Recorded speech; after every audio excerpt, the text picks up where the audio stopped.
Hello mga ka-cutie! Kumusta kayo? Ito yung video nung pumunta kami sa may Libmanan. So, i-voice over na natin kasi napakatagal na sa gallery ko. Bale mga ka-cutie, hindi naman talaga ako dyan kasama sa plano. Kasama lang tayo kasi kasama dyan yung aking asawa. Sabi nga niya ayaw niya daw akong maiwan. Ay, how sweet kasi sinyaman niya ako.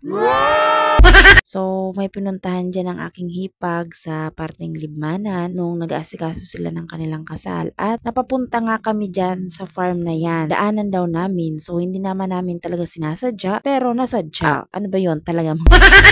Bale, first time ko makarating dyan. Lahat naman sa naman nata kami first time makarating dyan. So, napakaganda naman yung farm. Malawak. Sinasabi nga nila na mini New Zealand daw ito ng Libmanan. So, makikita nyo po mga ka-cute, napakalawak talaga ng farm na ito. Bagong farm lang siya at hindi pa siya totally na papaganda. Nagsisimula pa lang siya. At yung entrance namin dito is 20 pesos per head. Meron din itong mga activities na pwede mong gawin dito sa loob at meron rin kainan. So makikita yung sinakyan namin, isa siyang ATV car or ATV bike kung saan maliit lang siyang motorsiklo. So first time natin na makasakay doon. At ito naman yung tuktok nung isang parang burbundok na kung saan meron siyang parang pinutol na drum at magsasakay yung gustong sumakay doon at magpapadaos-dos doon sa pababa. At marami din dito mga baka. So ang mapapansin ko lang dito mga cute ang daming baka, ang dami rin tayo ng baka.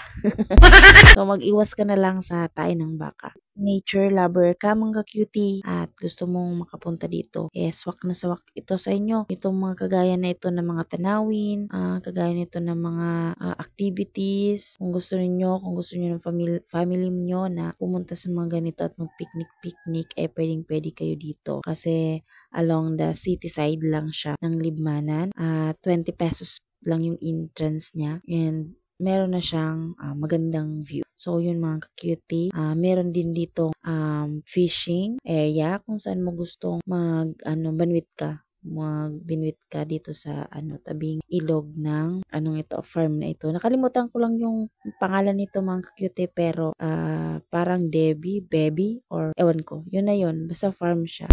So, meron ditong nagtitinda ng mga pagkain at maraming salamat sa libre. Libre lang to Libre lang yan ng aking magiging bayaw. Libre niya. Isa kami dyan. So, video kami kasi ngayon lang talaga kami nagsama-sama ng ganito. Nagpipiknik.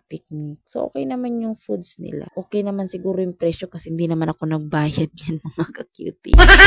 So, meron din sila dyan na cottage. At wala naman bayad yung cottage.